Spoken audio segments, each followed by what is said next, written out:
El Evangelio según San Lucas, capítulo 4. Él, Jesús, comenzó a hablar diciendo: Hoy mismo se ha cumplido la escritura que ustedes acaban de oír. Todos hablaban bien de Jesús y estaban admirados de las cosas tan bellas que decía. Se preguntaban: ¿no es este el hijo de José? Jesús les respondió: seguramente ustedes me dirán este refrán: médico, cúrate a ti mismo. Y además me dirán: lo que oímos que hiciste en Cafarnaúm, hazlo también aquí en tu propia tierra. Y siguió diciendo: les aseguro que ningún profeta es bien recibido en su propia tierra. Verdaderamente había muchas viudas en Israel en tiempos del profeta Elías, cuando no llovió durante 3 años y medio y hubo mucha hambre en todo el país. Pero Elías no fue enviado a ninguna de las viudas israelitas, sino a una de Sarepta, cerca de la ciudad de Sidón. También había en Israel muchos enfermos de lepra en tiempos del profeta Eliseo, pero no fue sanado ninguno de ellos, sino Naamán, que era de Siria.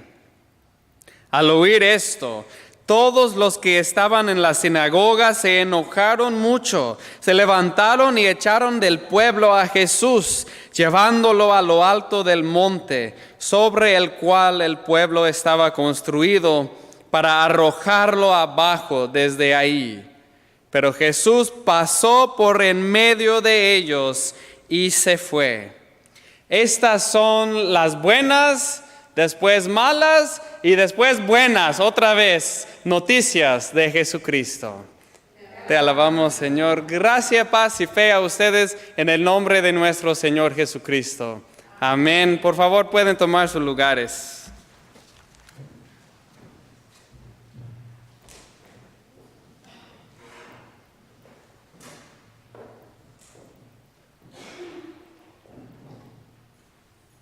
Buenas nuevas son malas nuevas, son buenas nuevas.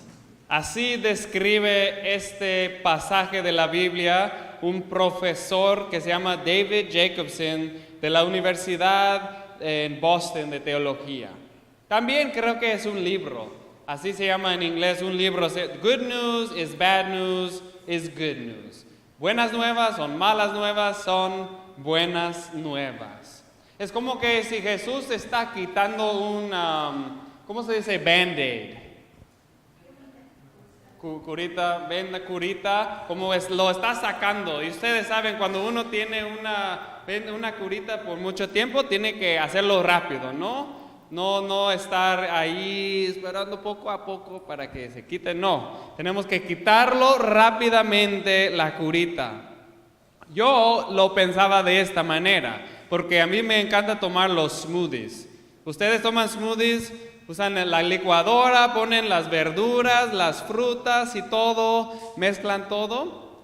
A mí me encantan. Es muy buena manera. ¿Ah? No, dije la licuadora. Smoothies es licuados, ¿están de acuerdo? Yo no estoy seguro, pero si ustedes están de acuerdo, está bien para mí. Pero lo que yo me he fijado en algo, que cuando tengo el vaso y termino de tomar el smoothie, el licuado, y ahí queda todavía lo demás que no pude tomar, es mucho mejor lavar el vaso inmediatamente. Si lo dejamos ahí con todo sucio, va a poner duro y es más difícil limpiar. Hay que hacerlo pronto, hay que hacerlo inmediatamente después de tomar el licuado. Yo creo que así es lo que está pasando con Jesús en este pasaje. Está viendo a todos de su propio pueblo que están tan emocionados. ¡Wow! ¡Qué maravilloso! Él, que es uno de nosotros, es un gran profeta. Esto nos va a ir muy bien, que tenemos un profeta de nuestro propio pueblo. Esto es bueno para nosotros. Pero Jesús sabe algo, sabe que tiene que sacar esto, ya tienen que saber, porque al final no les va a gustar mucho su mensaje que Él tiene para ellos. ¿Por qué? El mensaje que Él tiene, que es el amor de Dios, es para todos, para todo el mundo. ¿Qué quiere decir? Que Jesús va a bendecir aún a mis enemigos. Los que no me caen bien para nada, Él quiere a ellos también. Los ama. Aunque sean mis enemigos, mis enemigos, Él los ama. Como habla en la lectura de hoy de Naamán, que era de Siria. Si leen el Antiguo Testamento, los israelitas y los de Siria peleaban, siempre estaban peleando entre sí. Entonces aquí tenemos una historia de un soldado que está en el militar de los de Siria. Y viene a Israel y uno de sus sirvientes le dice que él puede ser sanado, solo tiene que ir a hablar con el profeta. El profeta le dice, tienes que ir a lavarte 7 veces en el río Jordán y serás sano. Entonces al final lo hace y él fue sanado. Uno de los enemigos que estaba en el militar, en el army de los enemigos, fue sanado en el lugar de Israel. Y también habla de la viuda que está en Sidón, que ella es extranjera, no es de Israel, pero el profeta fue ahí, la salvó y la sanó con ella y su familia también, una extranjera del pueblo de Dios de Israel. Entonces, el mensaje que Dios tiene para nosotros nos suena muy bien, pero las cosas después se ponen difíciles. Y creo que es cuando nosotros nos retrasamos un poco. Nos retrasamos cuando ya se pone un poco difícil, tenemos la sensación que Dios nos está llamando en el corazón, nos está tocando hacer algo, pero ¿quién soy yo? ¿Quién soy yo para que me mandes, Dios? Yo soy demasiado joven, tengo demasiados años, no sé hablar, lo que sea. La excusa que nosotros inventamos, lo que sea, tenemos y lo decimos a Dios cuando es difícil. Como si pensamos en la historia de Jonás. ¿Ustedes recuerdan esa historia? ¿Qué pasó con Jonás? ¿Ustedes se acuerdan? Y no quiso ir. ¿Por qué no quiso? Porque los enemigos, los mismos enemigos de ellos. Y el mensaje de Dios para ellos, ¿qué fue? Que para los de Nínive, ¿qué era el mensaje que Jonás tenía que predicar ahí? Que se arrepintieron. Y si se arrepintieran, hubieran sido salvados, ¿no? Habrían sido salvados. Y él no quiso, fue en la dirección opuesta para escapar de eso, porque no quería ir a Nínive. También tenemos hoy la lectura de Jeremías. La lectura y habla de cómo Jeremías era uno elegido de Dios desde cuando estaba en the womb, el vientre de su mamá, que estaba en el vientre, y Dios lo escogió desde ahí para ser un profeta. Pero él sabía que los de Israel no querían escuchar su mensaje.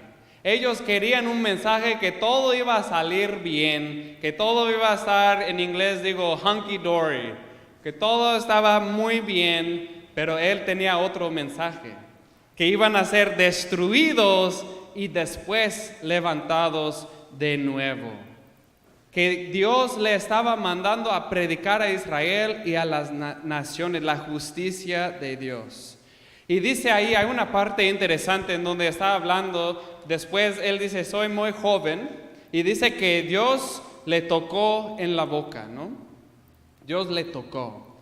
Pero esta palabra es interesante porque en otras partes de la Biblia se puede traducir de otra manera, que es pegar. Puede ser pegar o tocar. Por ejemplo, en el libro de Job, ustedes recuerdan el libro de Job, que él tenía todo lo que tenía, se le fue quitado.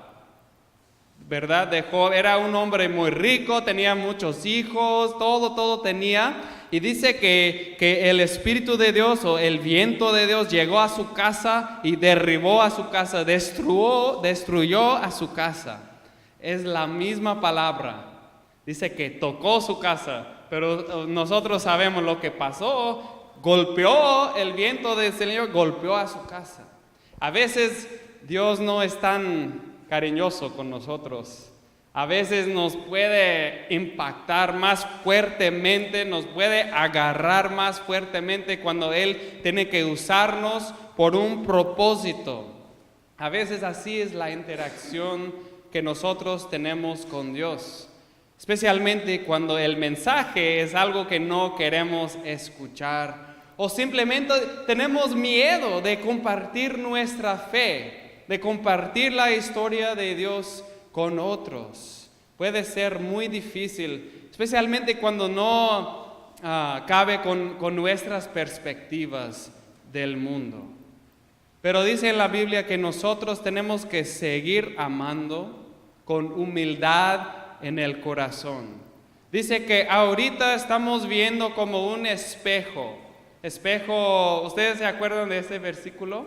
Ahorita vemos en un espejo borroso, pero después, cuando estamos cara a cara con Dios, vamos a ver completamente. Dice que toda sabiduría, todo conocimiento, toda profecía es incompleta ahora, pero al final, cuando estamos con Dios, todo va a ser completo y vamos a entender todo. Entonces ahorita el mensaje puede ser difícil para nosotros cargar, pero son de verdad buenas nuevas para cada uno de nosotros. Porque de la perspectiva de los israelitas, en los tiempos de Jesús, todos nosotros somos extranjeros. Todos nosotros estamos afuera del pueblo de Dios, ¿verdad? Nosotros no somos judíos, no venimos de la tradición judía. De esa perspectiva nosotros somos, ¿cómo se dice? Outsiders. Oh, bueno. ¿Ah? ¿Poreños? Fuereños. Es muy es nueva para mí esa palabra. Somos fuereñas. Fuereños, somos fuereños. Pero nosotros hemos sido recibidos a la comunidad de fe. Hemos sido recibidos a la familia de Dios. Entonces, ¿cómo podemos negar eso a alguien más? ¿Cómo podemos negar el mensaje de amor a alguien más? Aún si están yendo por los Patriots en el Super Bowl, aunque están siguiendo a Tom Brady, aunque quieren que él gane, todavía tenemos que compartir ese mensaje de amor con ellos. Ustedes me entienden, ¿verdad? He estado viendo en todos lugares cómo odian a los Patriots y que no ganen otra vez, por favor. Pero todavía tenemos que amar a ellos también. Tenemos que amar. No, estoy bromeando un poco, pero es cierto. Tenemos que alcanzar a otros con el amor de Dios. ¿Y qué significa para ustedes? Quizás tienen en su mente ahorita alguien, no les caen bien, pero Dios les está tocando en el corazón que deben ir a compartir el amor de Él con ellos. O quizás es otro enemigo, alguien que tienen. Espero que podamos pensar en eso durante toda esta semana. ¿A quiénes Dios nos está mandando a compartir su amor? Quizás vamos a encontrar el rechazo cuando hacemos eso de verdad, como rechazaron a Jesús en su mismo pueblo de nacimiento. Y cuando las cosas se veían que estaban bajando muy rápido, que lo iban a hasta tirar del monte de la ciudad, Él pasó por en medio de ellos y se fue en su camino. A veces nosotros tendremos que ser así como Jesús, quitar el rechazo de nosotros, seguir con los ojos en el prize, en el premio, con los ojos en el premio, en el camino de Jesús, enfocados en su mensaje. Buenas nuevas son malas nuevas, son buenas nuevas. Casi es como la historia del ministerio de Jesús. Si lo pensamos, cuando llegó a Jerusalén en el burro, ¿qué pasó? A Jerusalén, ¿qué pasó en el camino? Le estaban alabando, ¿verdad? El Mesías, el gran Mesías ha llegado, gracias a Dios, sálvanos, Dios. Pero después, ¿qué pasó? Buenas nuevas, ¿y qué pasó? Malas nuevas, lo crucificaron. Después, un día, 2 días después, lo crucificaron, el mismo a quien habían alabado. Pero nosotros sabemos el final de la historia, ¿verdad? No termina ahí, porque sí termina con buenas nuevas. Sí termina con el poder de la resurrección, con la sanación de Dios en nuestros corazones. Terminó con nuestro propio perdón. Y termina cuando nosotros salgamos de aquí para predicar ese mismo amor y perdón a los demás. Entonces, que seamos valientes, hermanos, compartiendo las buenas nuevas de Jesucristo. Aunque las cosas pueden parecer que están malos en un momento o 2 momentos, sabemos que al final las buenas nuevas de Jesucristo van a tener la victoria. Y nosotros podemos confiar en Dios como nuestro refugio, como nuestra fuerza, y podemos vivir en el amor de Cristo para todo el pueblo, para todo el mundo. Que Dios les bendiga, hermanos, con su gracia y su paz, mientras durante esta semana compartemos ese amor y esa gracia con todos que conocemos, hasta nuestros enemigos. Amén. Amén.